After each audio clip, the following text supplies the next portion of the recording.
Are we live? We're live now? Okay. It started on This is live, guys. Hi, everyone. I'm Hannah Auerbach. I am here at the Coastal Maine Botanical Gardens in Boothbay, Maine, and we are here on this lovely, albeit rainy day, shooting the fourth stop on the Antiques Roadshow 2025 production tour. We're filming 3 episodes of Antiques Roadshow today, but what a lot of people don't know is we are also doing thousands of appraisals. Actually, geez, you can see this slide. Thousands of appraisals of free ticket holders for the local community today that you'll never see on TV. So we're going to show you some of those never seen on TV appraisals throughout the day. Because of Wi-Fi, we are sticking in this area, which is going to be watches, jewelry, decorative arts, silver. So let us know in that area if you have any questions for the appraisers. Later, we'll hopefully be speaking with our executive producer, Marcia Bemko. So leave us your questions and comments in the comments. And we're going to start off with a jewelry appraiser from fan favorite Kevin Zavian. So I think he's wrapping up now. Oh, is he still working? Okay, well, we can get to let me think. This is our first time in Maine. It is our 49th state. So Roadshow has only, now there's one state that we've never visited. Guess in the comments, and after this appraisal, I'll tell you who is right. In the comments too, we've gotten like a lot of the venues that we visit are from suggestions, from interns, from comments, from emails. So if you have a great outdoor venue in your area or indoor, historical, lots of space, let us know because we're looking. Just waiting a few more minutes, but perhaps while we're waiting, we can walk through the line. Or you ready, Kevin? Yeah, great. Here, I'm just going to put a mic on you. Okay. Thank you. And a mic on you. You two together? Yes. Yeah? So far. Hi, how are you? You can step under the tent if you don't want to get rained on. You want to come under here? Okay. It doesn't matter, but this is, sorry, this is an estate piece. And I know it's still stirring silver, but I don't know anything else about it. Oh, for goodness sake. Yes. Who's calling? Oh, jeez. I get it. No, just turn it off, please. I'm wearing everybody's jackets. We're going to have to kick him off set, man, with that phone. Sorry. So, is it really made in Canada? No, that's just a jewelry holder. I thought it was a good way to carry it. What do you have? So you know it's silver, you say? On the jump ring, it said sterling. Oh, you looked. I did. I hate when people come prepared. Okay, so there it is, sterling silver. And you got to always check, too, because... It could be replaced. Well, it could, right, it could be, but it is sterling silver. And here we got... What are the stones? That's a good question. You know, in a lot of these sterling silver things, sometimes they're amethyst, like you want to believe, but sometimes some of this stuff verges on costume. So this simple little test, They were very good. I mean, it's not and you see how the needle's moving up? If the needle didn't move, I would have known they were glass, but they are in fact amethyst. So that's great. Great. And then they got some nice color. You know, would you like them a little bit deeper, like your fleece? Yeah. Right. But God, it got tangled. Yeah, it's easy to tangle. Yeah. But then, and then you got this filigree. Strikes me, you know, as very Italian in nature, but that doesn't mean it was made in Italy. They were doing this work all over the world. This is one case where cleaning it would not be a problem. You know, you could wash it and clean it and make it polished up a little bit. It's not It would shiny. pop a little more. Okay. It would pop. Okay. So sterling silver, how old do you think it is? Probably the 1920s. Right on the money. Good. 1920 to 30, absolutely. This filigree, like I said, could have been bought in Italy, could have been bought here. You got one, so let's see, we got 50, 70, I would say probably, if you had to go out and replace it in an antique shop, probably $200-300 because the amethysts are real. Yeah. Well, good. And it's silver. So very neat. Any other questions? No, I just wondered what it was. Yeah, thank you for bringing it in. Thank you. You're welcome. Where'd you travel from? Georgetown, Maine. Oh, nice. Not very far. That's nice. I would say it's worth about 100, So, at least. We're having fun here. thank you. Glad to meet you. You too. Pleasure. Take care. Thanks. Yeah. What's the oldest we grab you for a couple questions? Got a couple questions for you, Kevin. The oldest piece of jewelry I've ever seen? Who's asking? This is live. YouTube is Oh asking. my gosh. Well, you see beads and carved stones and things I've seen from my father, which are, before Christ, BC, and true antiquities. But normally I go over to the museum to see that stuff. It doesn't come in here too often. Maybe with Anthony. I was gonna say, so at Roadshow, items get triaged, and usually you would think all jewelry, I actually saw earlier today, all jewelry goes to jewelry, but we had a great turquoise piece earlier today, and that goes to tribal arts, because the real value in history is not in the silver and the jewelry, it's in that. So if we have something super old, we do have an ancient art area, and that's probably where it would go first. Yeah, Right, yeah. for sure. Well, What's that's a good question. For antique jewelry, you would see, what's usually the oldest common thing? Usually for us, Yeah. like the Georgian period, 1700s, then you have Victorian 1800s, and then of course 20th century, but being everything from 1900 forward encompasses Baroque, Edwardian, Deco, Art Deco, Art Nouveau. And then, I hate to think of it as modern, but anything from the 50s forward or modern. A lot of times I think more post-war, pre-war, things like that. And we see a lot of it. What's the most valuable piece you've appraised on Roadshow? The most valuable thing I've ever seen On Roadshow. on Roadshow. Well, little known story, but the two big watches came to me, but I didn't tape them.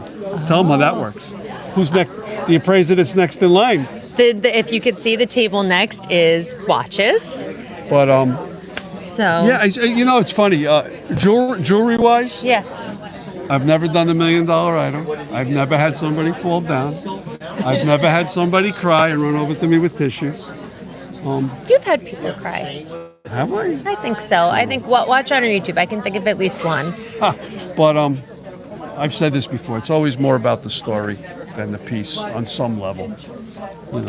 Wonderful things, but the story always kind of transcends what I'm telling them about the piece, I think. Someone's Absolutely. asking you, I don't know his word, so I don't know if it's appropriate or not, but someone's asking you to say cabochon. Cabochon? Cabochon? With my accent? Cabochon? You talking to me? I saw someone earlier in the comments was talking about the tool you were using on that necklace. What is it? Oh, that we affectionately call it the Bergeometer, named after my dad. We stuck that there because we're not supposed to have the manufacturer's name. And then people actually back in the day were calling up and saying, where do you get the Bergeometer or the Bergeometer? It was almost hilarious. But it's a device that works with thermal electricity, and it just passes through the stones. And on certain stones, it's really great. It can tell me really quickly if it's glass or if it's, say, aquamarine or blue topaz. It'll tell you if it's sapphire, but it doesn't tell you if it's natural sapphire or man-made sapphire, synthetic. But it comes in very handy. But for the people who come in, it's more of a visual thing. I can show them, hey, this is a diamond. Boom, the needle gets pegged to the top. They love it. And they believe you. They believe They me, see because it, otherwise yeah. they don't believe me. Great. Any other questions for the audience? Someone asked, how many fake jewels do you see? How many fake gems do you see? Oh, all day long. But one of the most consistent things that I see that's synthetic, fake, not real, and I actually saw at least 4 today, is synthetic alexandrite, stone that's named after Alexander the Great. Real ones are incredibly rare, incredibly expensive.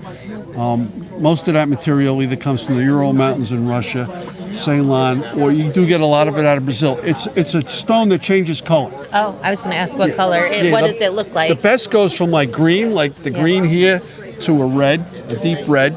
The Brazilian stuff tends to go a little more blue-green. But again, it's very, very rare. So everybody always comes in with these big 8, 9, 10 carat rocks. And if it was real, I told one lady today it'd be $100,000, $200,000. This stuff is incredibly expensive. Could be $10,000 to $20,000 a carat. But everyone I see is always synthetic, every damn time, and they always look so depressed and sad and tired. It still sounds like that would be a pretty piece of jewelry, Yeah, though. no, And it does still that have has value? yes. Yeah. It does, because even as a synthetic stone, if you had to go out and get one, Yeah. it's a few $100s, and then you have the mounting. So usually they end up being $400 to $600, $500 to $700. Buy what you love, people. And they're fun to wear. Yeah. Yeah. Sounds nice. Great, we're good. I think we're going to go head over and watch another jewelry appraisal with your colleague, Virginia Salem. Thank you, Kevin. We're going to be, as we said, hanging out in this area. So if you have any questions for Kevin later, let us know. Or any questions for Virginia, who's also a jewelry expert, drop it in the comments. Hi, folks. I hear you're okay being on YouTube Live. Do you mind if I put a mic on you? Oh, sure. Thank you. This one is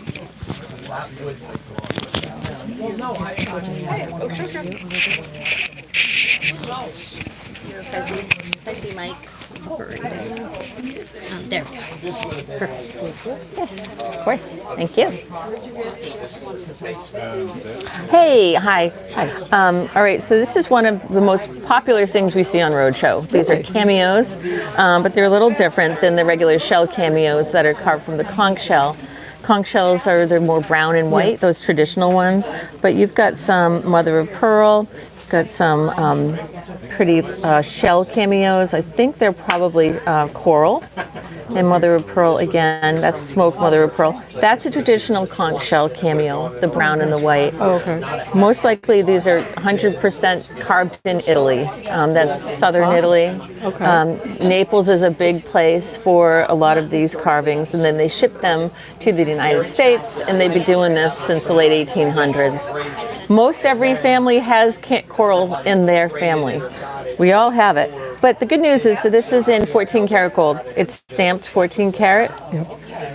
So what's your backstory on this? It was my mother's, and she gave it to me. I loved it when I was a child, and so she gave it to me. And when I asked her recently, when I was going to bring it here, where it came from, and she goes, "I don't even remember it." Yeah. So I think her father gave it to her, but I'm not positive. From the design, I would say it's probably from the 1950s, like with those mechanisms. Okay. The clasp that kind of tells us a little bit about the piece. Your other piece here is gold filled, and it's stamped 12 KGF. That means 12 karat gold fill. Okay. And it's set with semi-precious hard stones. That is just agate and all different kinds of dyed agate, and that's dyed agate as well. So the value on this, it's fun, it's sort of collectible. They're little sort of scarabs, but the value is probably going to be about $25 to $30 on that. And then a value on this,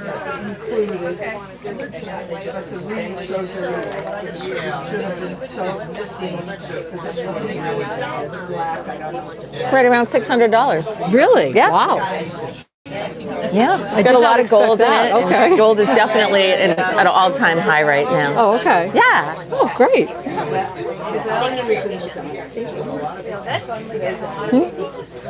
Of course, Hannah. And I got a hot tip that there's a good watch over at Watches. So we might be back later with some questions for you, Virginia, but thank you so much. All right, so yeah, like I said, our watch appraiser tapped us on the shoulder and said, come over here, I've got a good thing to talk about.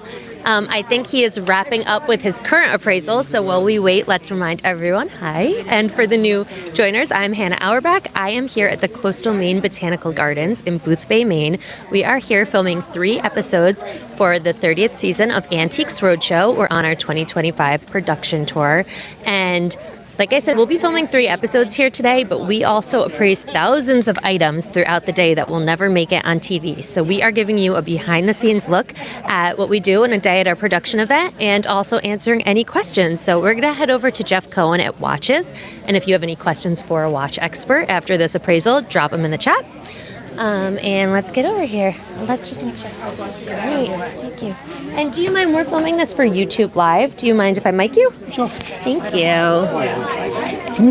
You were going to have fun today. Despite the rain. Sure, yeah. Despite the rain. Let's see what you brought. All right.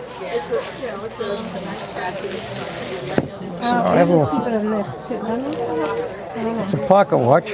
Okay. And inside, the watch itself, I wasn't really impressed with. I was impressed with, there was a piece of paper that came on the back side of the pocket watch. Okay.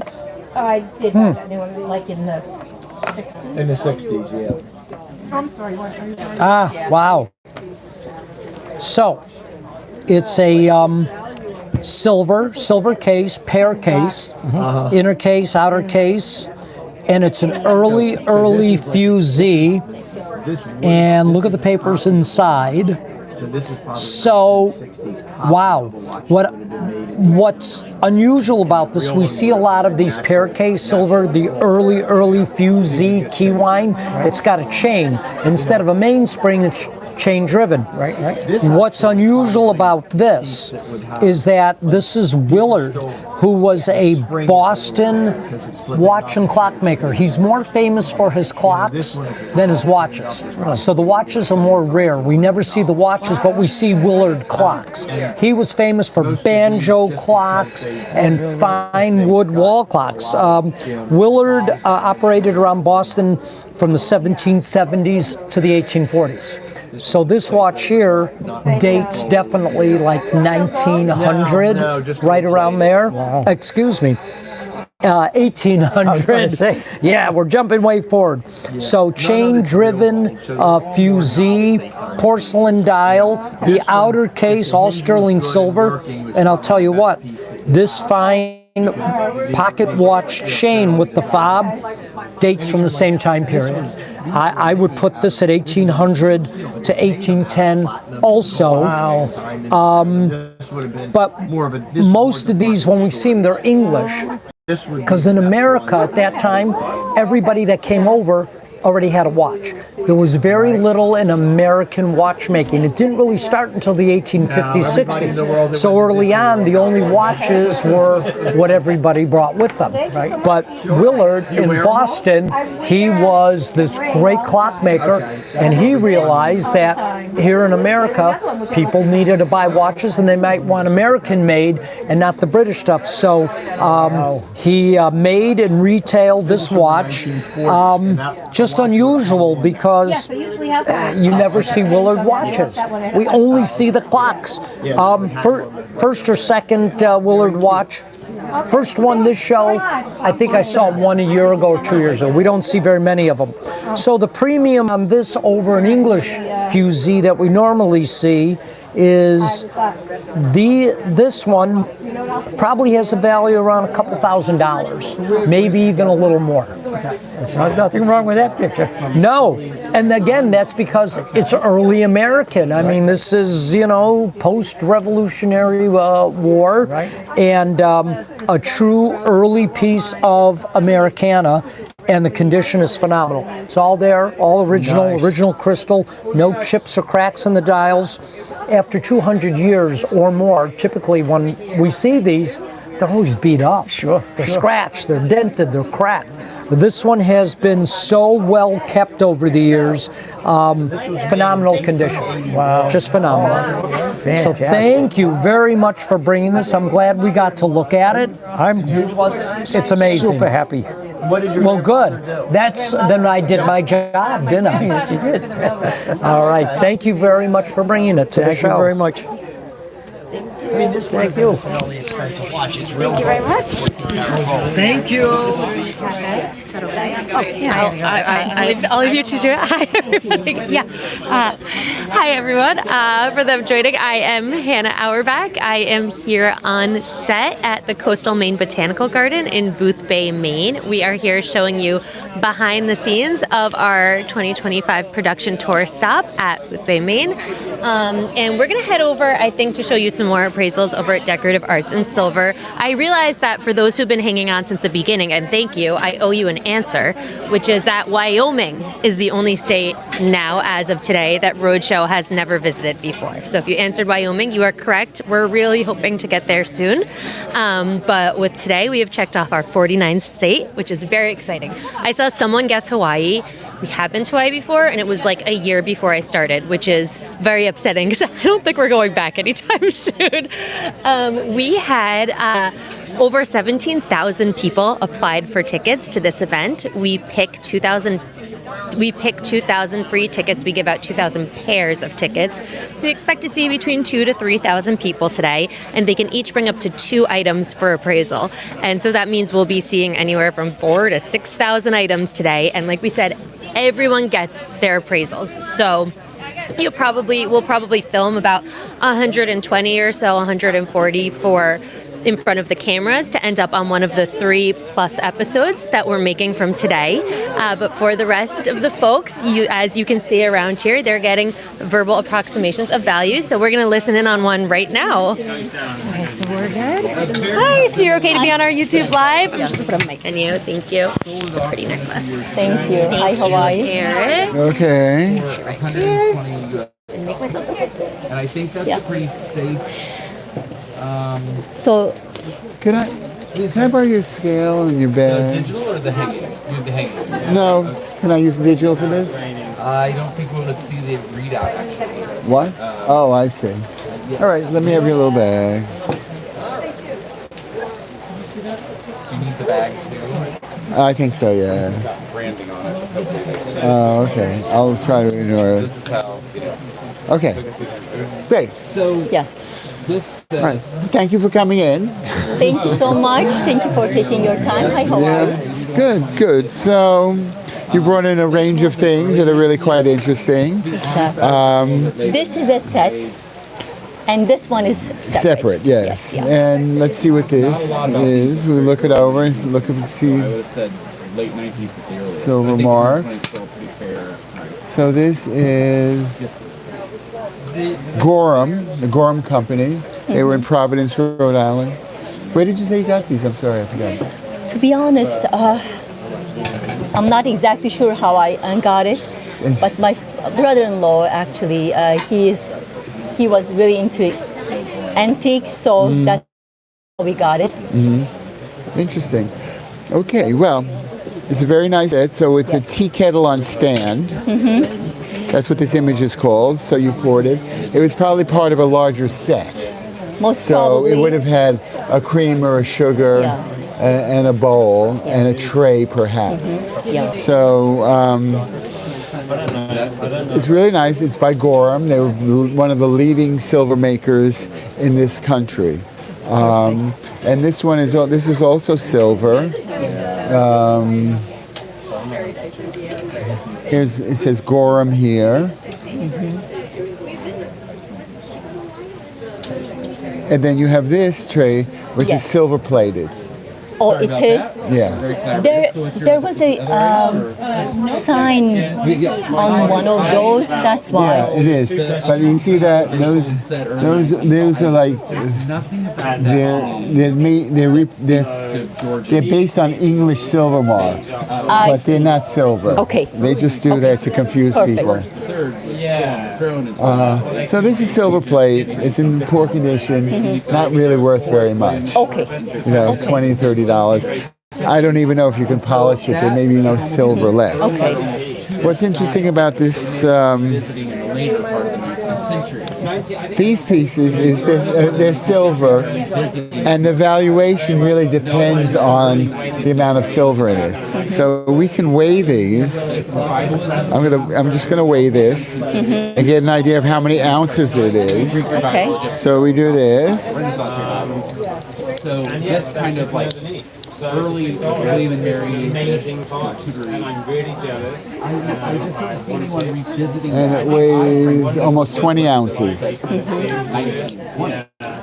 Because there's a So, in the early part of the 20th century, looking back so to the early silver is not a popular collectible these days, but the value of the silver has gone up very high, and now it's in the $30 range. So this is 20 ounces. So just the silver value of this is around $650. Just the plate alone. Just the silver. Just silver alone. Yeah. And that's probably what it could be worth a little bit more, but these days a lot of the silver is getting melted down because the silver value exceeds the value as an antique. So again, if I weigh this, I mean the weight on this is substantial. What year did he die? Where should we go? Yeah, so I think it's 1930, This is 32 ounces. No, he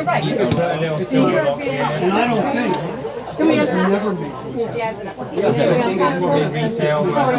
32 and about 20. So they have about 52 ounces of silver. And that's worth about $1,800. Yeah, that's perfect. Not that anything that we are going to be selling. I'm sorry? We are not going to be selling. That's our initial, so that's exactly why we are keeping. Oh, it's my initial too. Perfect. Yeah. So that again, that's the sorry state of the silver market. Is that silver goes very high, it exceeds the value of the object itself. In the early 1980s, the value of silver went up to $60 an ounce, and then all this stuff got melted down. And it's terrible. It's a shame, but it's the reality of the market. So, thank you so that's what you have. Okay, thanks for coming in. Thank you. And Gorman's a great maker. And you have these little insulators. These are made out of ivory. So they separate the handle so it doesn't get hot. Yes. So it's really nice. It's great. Thank you so much. Thanks for coming in. Thank you. So when something is out of period, you know it is. Okay. Thank you, Eric. Great. Hi, everyone. Hopefully you've still been with us. I'm Hannah Auerbach. I am here. It is, let's get under here. It's starting to rain harder. We are here in Boothbay, Maine. Luckily, as you know, Maine are hardy folks, so the rain isn't stopping them from coming to the Coastal Maine Botanical Gardens today for the fourth stop on our 2025 production tour. We are here with Antiques Roadshow, and we're showing you behind the scenes of all of the appraisals you don't see on TV. I think I said earlier, we're kind of sticking in the same area based on Wi-Fi capacities. So we're gonna bounce around from decorative arts and silver to jewelry to watches. So let us know if you have questions for any one of those expertise, and we'll do some interviews. We're also talking with Marsha Bemko, our executive producer, in a little bit. She is the big boss, so she is in charge of what ends up on TV, what gets picked today. So any questions for Marsha, let us know. I think while we're waiting, actually, maybe let's just chat. You guys don't have anyone in line, right? I don't know. I think not.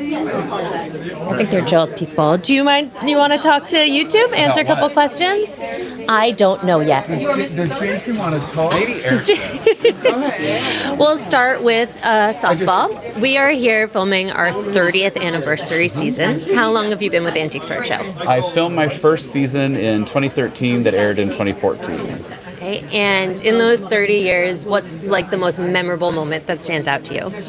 Well, my very first taping's pretty memorable because my first day on the show, 8:30 in the morning, one of the first things that came in line, I filmed, and it was a fantastic thing. So that really stands out that right off the bat, I found a great thing and filmed it on my first day.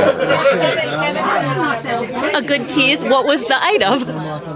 Well, it's not on the website anymore. Is it this is a carved ivory statue of St. George and the Dragon. Even though it's 19th century and the ivory was obviously harvested long before the Endangered Species Act was enacted, PBS and Roadshow don't have it on the website. Yes, we have since changed our policy around animal-derived items. I do remember that now that you say it, and I understand why you were, it was beautiful. Yeah. Is, I'm sure. Possibly one of the nicest things I've still ever seen come into Roadshow. It was on fantastic. The first day. Yeah, first thing. Crazy. And so you are a decorative arts expert, but you run the gamut, right? I'm a generalist. I appraise all types of furniture, decorative arts, fine art. I'm a certified wine appraiser, but I mostly today work with celebrity memorabilia. Does anyone have any questions for Jason in those categories? Can you tell us a little bit more about wine? Well, we don't appraise it on the show, unfortunately, sometimes. But okay, this is it YouTube. was actually a couple of other Antiques Roadshow appraisers and I decided for fun that we would go get certified in appraising wines. So we did courses in Napa, Sonoma, and did a 10-day course in Bordeaux. And it was a long process, very complicated, and became a certified wine appraiser. Do you know the oldest and or most expensive wine you've ever personally drank? But you're not really drink it, you just I don't appraise drink the a ton of bottles. wine, right? Yeah. So we value wine. We're Right. valuing what's its market value, what's its replacement value. We did have to, as part of our training, do some taste tests, but we don't often at a client's house say we have to open the wine. I one time had to open a bottle of Cristal because the client had several dozen bottles that had been chilled and then unchilled, and so we had to make sure that they hadn't been affected by that. But Great question. What celebrity memorabilia is hot these days? oh, so many people are hot. Gosh, I mean, a Britney Spears cover-worn outfit recently sold at auction for a huge amount of money. But all the classics are still popular. Cher's still doing really well. Elton John's things. Johnny Cash still very popular. Beatles stuff invariably. But even there's a David Lynch auction today that is going bananas gangbusters. So it really just depends on what people are interested in. Another question is, celebrities trying to buy back their...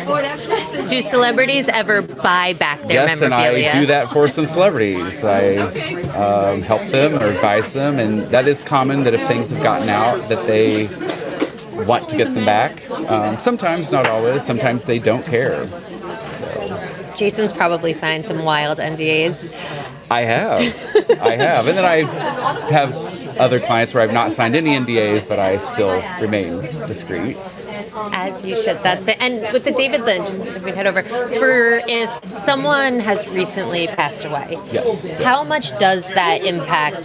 Does that immediately impact the value of something like their collection? Or absolutely. Yeah. A year or two ago, Christine McVie died 2 days before a huge sale that she was actively participating in the sale of some things because she, I think, was selling that home, and that her unfortunate passing just a couple of days before her auction, I think made the things sell for a lot more than they maybe would have, even though it was going to do well anyway because Fleetwood Mac is so beloved and popular. So, Great. Okay, do we have any other questions for the audience? I think we're going to head over to some more appraisals. Thank you, You're very Jason. welcome. We said we're hanging out in this area, so we might be back. So if you have any questions for Jason, let us know. We can always come back. We're going to go get some more appraisals for those just joining. We are at the Coastal Maine Botanical Gardens in Boothbay, Maine, filming 3 episodes for the 30th season of Antiques Roadshow. While we're reading, I actually realized I never told you yet, probably what you're all wondering, which is, when are these episodes going to air? And the answer is we don't know. I'm sorry. But I can tell you it will be sometime in 2026, between January and June. That's when the new season will be. We just don't know the order yet of the episodes. This is our 4th city on the 5-city tour. Doesn't mean it's going to be the 4th episode in the order, the 4th city in the order. We will go back, watch all the footage. Marsha Bemko, who we'll be talking to later, will make that decision. And we'll probably know sometime in the fall of 2025. So follow us everywhere at Roadshow PBS. Subscribe to our newsletter. You can find that at pbs.org/roadshow/antiques or roadshow and sign up for our newsletter. You would be among the first to know, and we'll let you know that schedule as soon as we have it, but sometime in 2026. And then in addition, we'll have some straight to YouTube exclusives that we're filming today that will also be dropping in 2026. So where are we heading to, Abby? Let's see what we've got here. We can go back to jewelry. Looks very popular. So let's head over here and see what we've got. Hi. What? This is real. This is live. You guys are really getting the behind the scenes. Kevin is bossing us around. Go listen to what he's doing. Go listen to what he's doing. Tell him all about the crystal. Are you guys okay with this? Sure. Yeah, well, Kevin says goes. We are here with YouTube Live. Oh. Is that okay? Sure. Okay, we're going to mic you up. This is more than watch appraisal. This is science. Yeah. Right now, you're in science class. Okay, great. Oh my goodness. I'm here to learn. Fantastic. I'm the teacher. You can address me as Mr. Wonderful. So it's about a 1920, 1925 pocket watch. The dial has gotten moisture under there, and that's why it's faded. But the interesting part that I see on a lot of watches from this time period is the actual crystal that protects the face. So it's yellowed. So that's unusual. Why yellow? Well, this started out as pure white. So at this time period, in the 1920s into the 1930s, they were using different products to make plastic.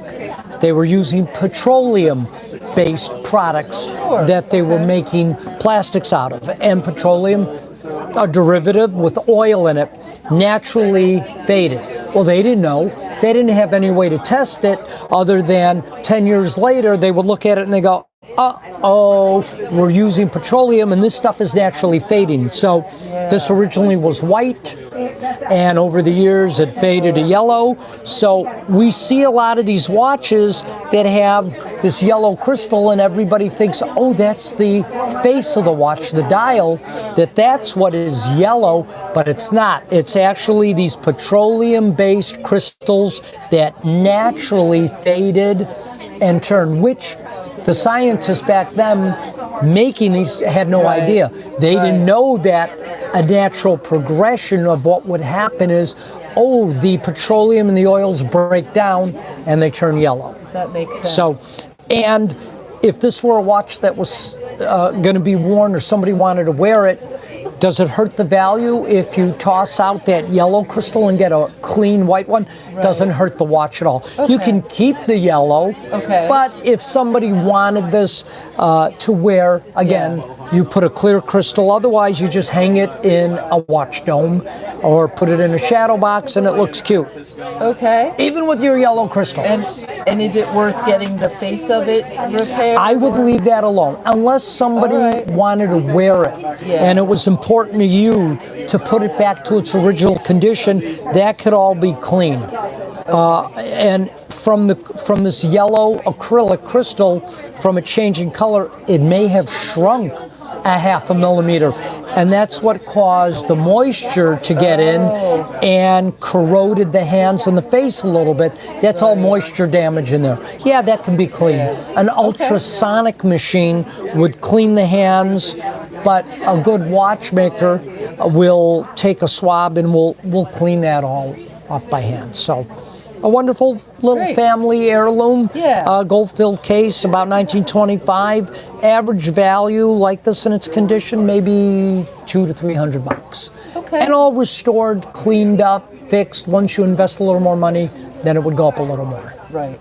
All right. Great. Well, great. Thank you so much for bringing it today. It's so a much. lovely little piece. Appreciate that. Yeah, it's great when we see them like that. Then we can do this little science thing and explain to people, because a lot of people don't have the idea of, well, I didn't even notice it was yellow, or why is it yellow? And that makes sense. Maybe it shrunk. That's why it doesn't stay. That's why the moisture got in, and that's why it's not staying in. The material over the years has broken down. It's turned yellow, and it's shrinking a little bit. Great. Thank you so much. All right. You're very welcome. Thank you. Thank you. Glad we got to do that. A little science lesson for the day.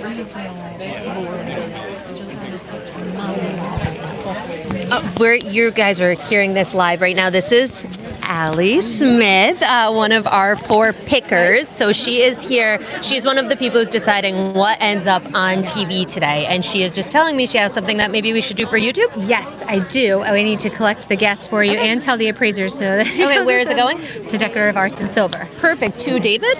To Reed. Okay, so we're going to go talk to David and just shoot me a look when he's there. Reed is ready. When Reed is ready. Okay, that sounds Thank you, Allie. And congratulations to Allie. She's having her 3rd child very soon. Okay, so in the meantime, he's looking at a spoon, and then we will talk with David Walker, who is,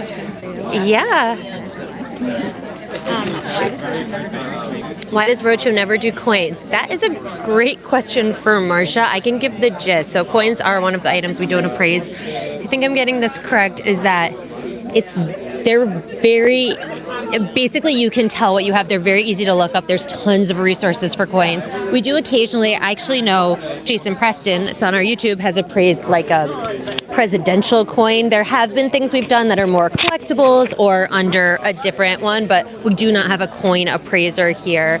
Marcia will answer that better later, but basically I think They're very common. They're very easy to find out what you have. There's not that much we can teach you about it on Roadshow. We also don't appraise glass fire extinguishers because they explode. And we don't appraise cars except for once. We had, when it was during the COVID years, we were able to appraise a Paul Newman signed sports car. So you can also find that on our YouTube. Let me just make sure. Is this it? Excellent. Okay. Hey, so we're going to do this for YouTube Live. Okay. Are you okay if I mic you up? Oh, great. This is going to be live. Thank you. I don't need that. Read. How are you today? I should have a nice bow tie like that. Yes. Oh, and Okay. introduce yourself. Sure. Okay.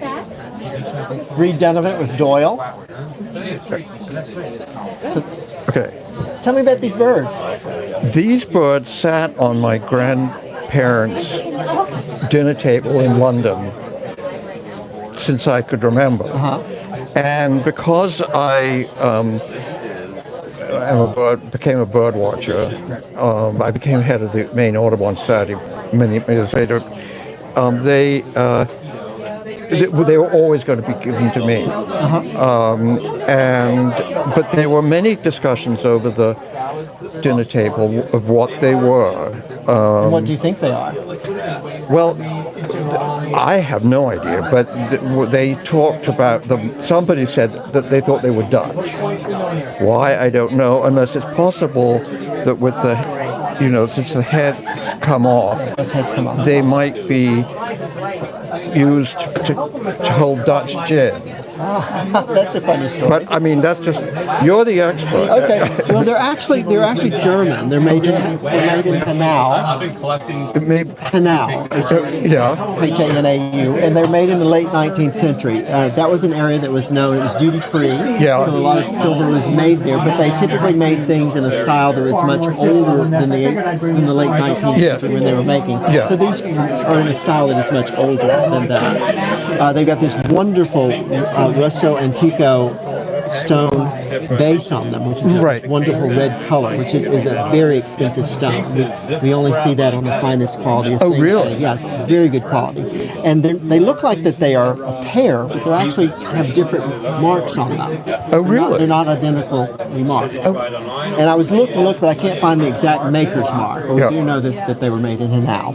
It's wonderful that they're articulated like this. And the history of the table ornament goes back centuries. Exotic birds were always used to ornament the table. They were an example of wealthy households because, fowl, especially exotic fowl, was an expensive thing to serve on the dinner table. So ornaments related to those expensive dinner courses were often on the dinner table. So I would say these are probably from the late 19th century. And value-wise, I mean, even a very ordinary pair of silver birds like this, not like this, but very ordinary silver pheasants made in the early 20th century will bring $3,000 or $4,000 at auction of this size. These are better than that. So I would say conservatively at auction, I would price them at $4,000 to $6,000. Wow. I mean, they are heirlooms, so but it's nice. It's nice to know that. Would they ever have been used? I don't think they had any specific function. They would be rather awkward to put something in. Yes, they would. Yeah. But yes, I think they're just ornamental. Well, that's amazing. You've solved a mystery that has been going on since for 70 years. Well, thank you so much for bringing him to the roadshow. Thank you. All right. Okay. All right. Thank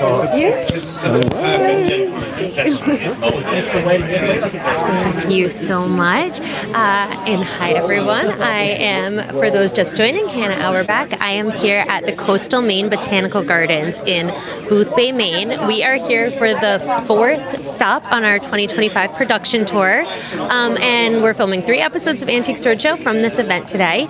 I'm just remembering that someone in the chat asked earlier if we hire local people for this.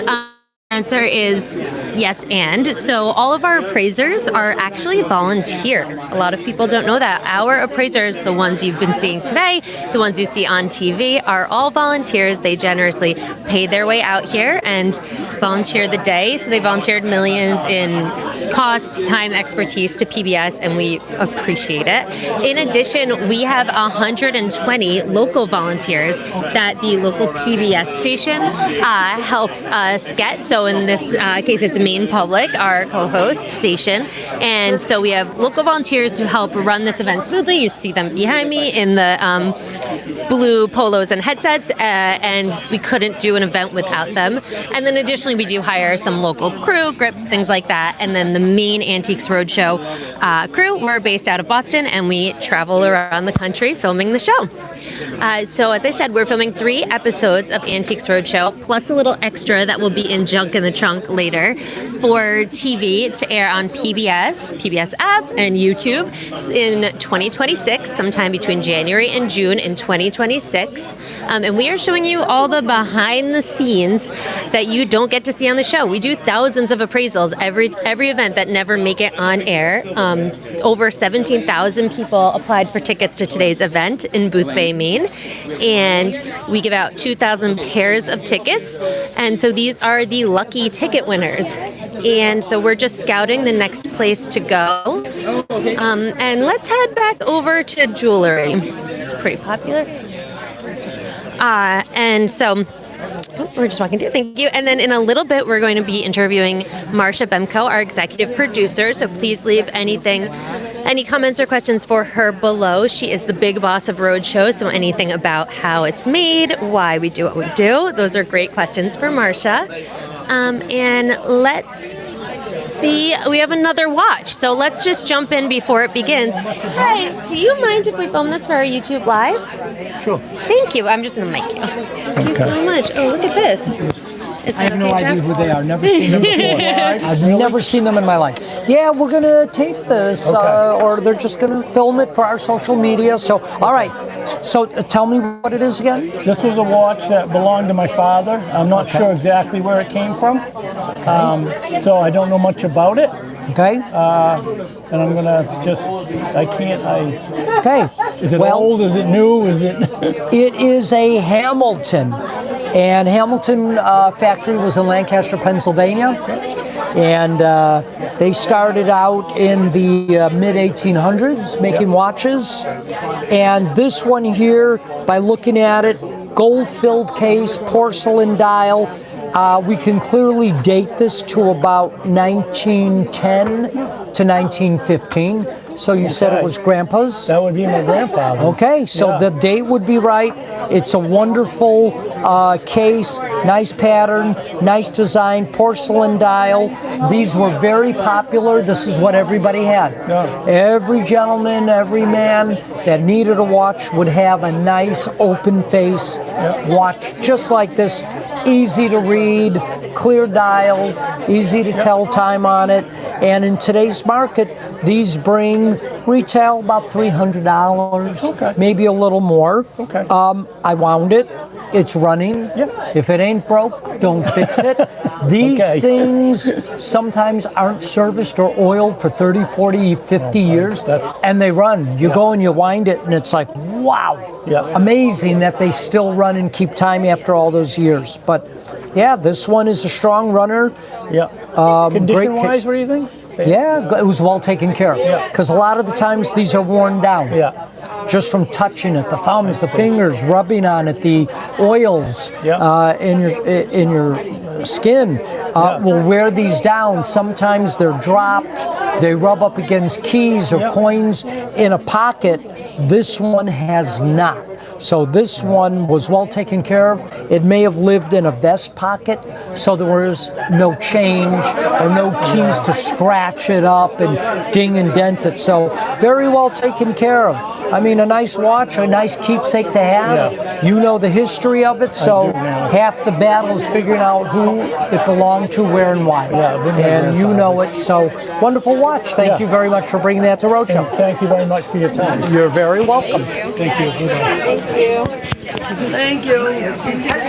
Thank you. Do both them. Great, thank you. And we have Marcia Bemko, our executive producer here. Everybody loves Kevin. We're gonna go over here somewhere where it's quiet. Come over here, Julie. Excuse us. And great. Thank you. I'll give you this. So we are here with Marcia Bemko, our executive producer, who is the big boss of everything. I am the big boss of everything. The king of the road. I am king of the road because you don't have to be a man to be king, and you've heard me say it before. But I want to say, see, I'm talking with Anna Auerbach, who's very bossy to me sometimes. Well, Kevin's been bossing us all around since we're in this area. Gotta talk to them. You gotta talk to them. So Kevin's bossy. He's the boss of us all today.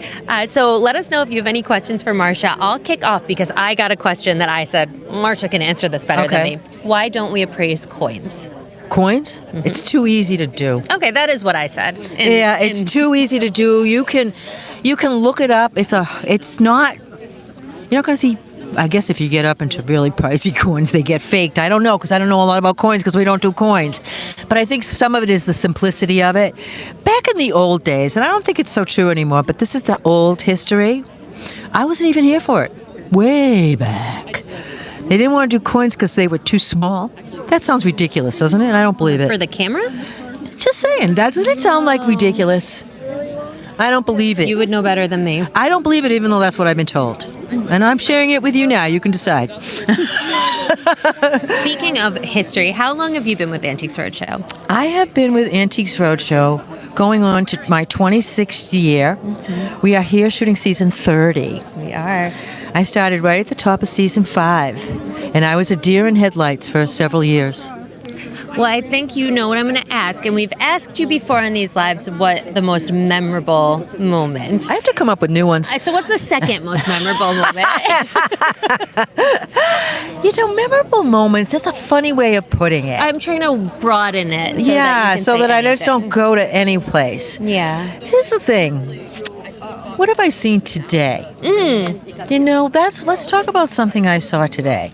Great. I am going to be bad at remembering a last name here. Somebody out there knows the last name of the Teenage Mutant Ninja Turtle artist who was in Maine, from Maine. Oh. Yeah. Eastman? I think it's Eastman. Google that, somebody. And so here's the thing. Is that the guy who brought it in, his dad owned a restaurant in Algonquin, which is right on the coast of Maine, and the artist which I think is Eastman, he worked there. And he drew in a little notebook a sketch of, guess what, a Ninja Turtle.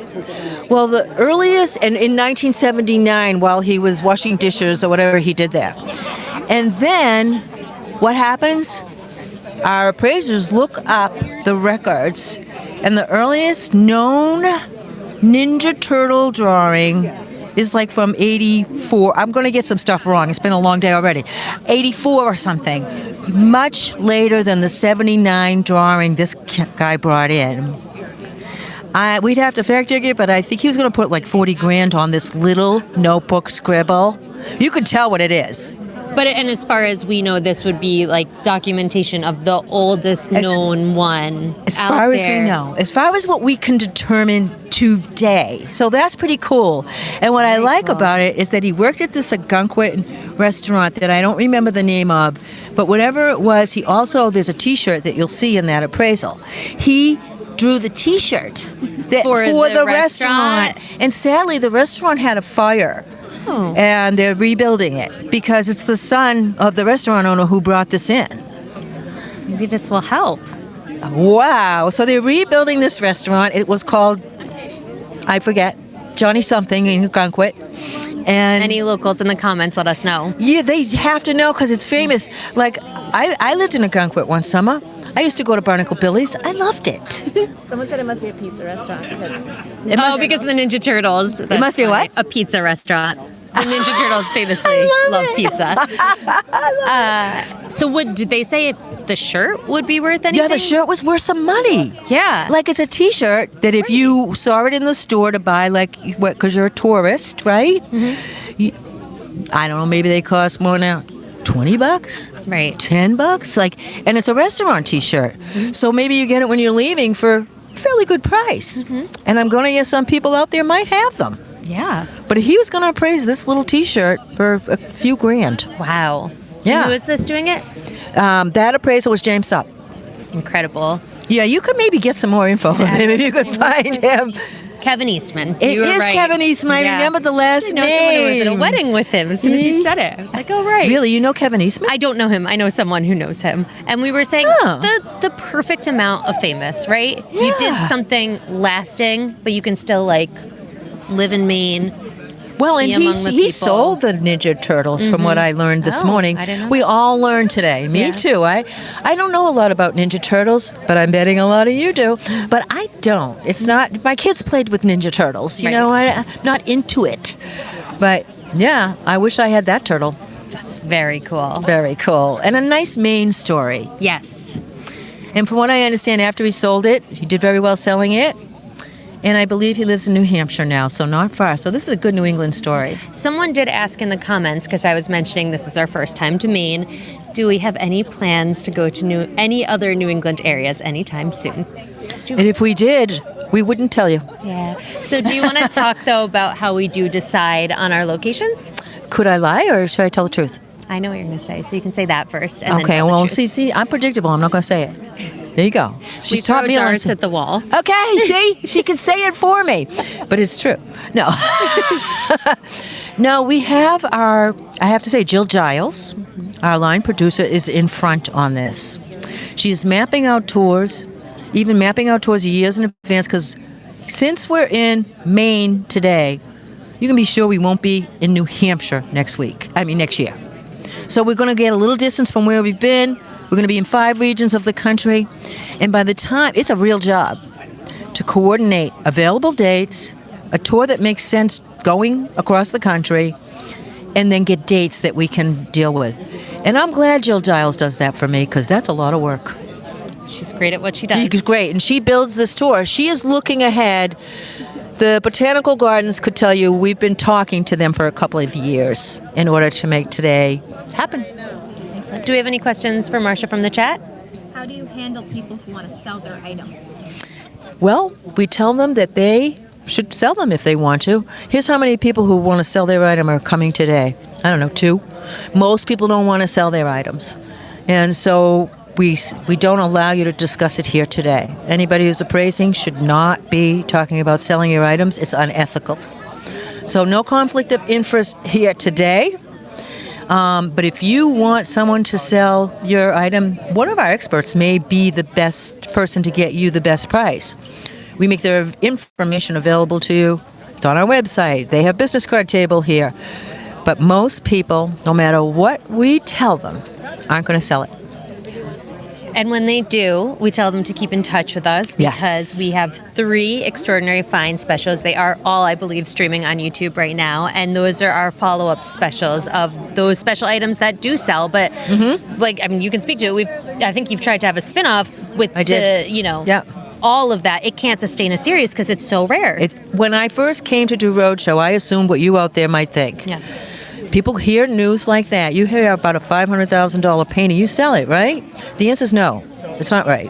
But I thought when I first came to Roadshow, look, why aren't we doing a show about what people do afterwards? The thing is they do nothing. And so there's no TV to talk about. And they keep their stuff. A lot of what we see is inherited. They're not going to let it go. They love it so much. So, yeah, they don't sell it. Counterintuitive, but it's not your great-grandmother's painting. Can you talk about the COVID season where you went to celebrities' houses? How did you get the people involved? A lot of begging. We asked people who we wanted to see their stuff. Some said no and some said yes. My big personal excitement for that, I got to wander Jay Leno's house. We had to keep it to the East Coast. We were driving, basically. It was COVID days, yeah. But, I think a lot of people were really excited. People liked it. Yeah. Yeah. And it was good. And they were really generous. Too. Yeah. Letting us in like that to their lives, really generous. How many people sell after they find out their item is worth a lot? It's so tiny. We keep track of it, especially if it's a valuable, if it's a six-figure item, you don't sell that secretly.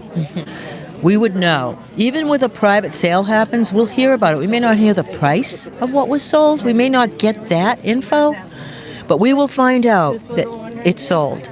And I would say of the high-priced things you see, 5, 6-figure items that you've seen, it's a guess because I don't know. We ask people to let us know. I'm going to guess less than 5% or less. Yeah. Do you agree? I would agree with you, yes.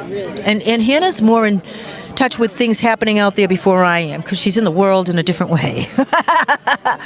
And we hear about it. They tell us. They do tell us. I mean, we're talking to them all year. But really, isn't it unbelievable? Wouldn't you sell it if it were your painting? I would, but it ain't ours. Which appraiser has been with the roadshow the longest? We've got a little list there. We've got a lot of appraisers who have been here since season 1. Some who are here today, including Ken Farmer, Lee Keno. I have to look at my list. Kevin Zavian. We have quite a few. People, appraisers who do roadshow, they're giving us their time, they're donating their services, they're paying their own way. I have to say this every time. We've got to be really grateful. They are contributing $1 to $2 million a year to Antiques Roadshow. That's huge. That's huge. And yet, they keep coming back. This is special. What we have is really special. We get to inform people, be with people, have a really great day. And did you ever go to summer camp out there? Ever been to summer camp? I love summer camp. I actually went to summer camp in Maine. Overnight camp in Maine. And let me tell you this. This is like summer camp. We just don't all sleep out together. We like seeing each other. Great. Well, thank you, Marcia. You're welcome. Thank you, Hannah. Hannah, can I say something? Can I tell them about Theo? Sure. You don't know who Theo is, but I do. Hannah could show you a picture at some point if she's daring to, but I wouldn't show you pictures of my kids either. On YouTube. Yeah, no way. But Hannah, how old's Theo? 16 months. You should see Hannah's baby. Now, you think life is good and we're appraising antiques? Yeah. Let me tell you something. That's life's value. Seriously, little baby. He's so cute. Okay, Hannah, I love you and your baby. That's a great place to end it. Where can we go from there? Thank you, Marcia. Shout out to Theo, my baby. I miss him. But it is second best to be here with everyone. So thank you so much for joining us. Again, we are here in Boothbay, Maine at the Coastal Maine Botanical Gardens. We're filming all day for our 3 episodes in the for the 2025 production tour, 3 episodes for season 30 of Antiques Roadshow. They will be airing in 2026, sometime between January and June. Subscribe to our newsletter to be among the first to find out. We also want to thank Maine Public Television for helping co-host this event, and our sponsors, Ancestry and American Cruise Lines, for making Antiques Roadshow possible. And thank you all for joining us. Our next live will be in a couple weeks. We'll be in Charlevoix, Michigan. My colleague Melanie Albanese will be hosting. So we're going to leave this on YouTube. Drop any questions you have in the chat and we can get to them in a few weeks. And thanks everyone for joining us.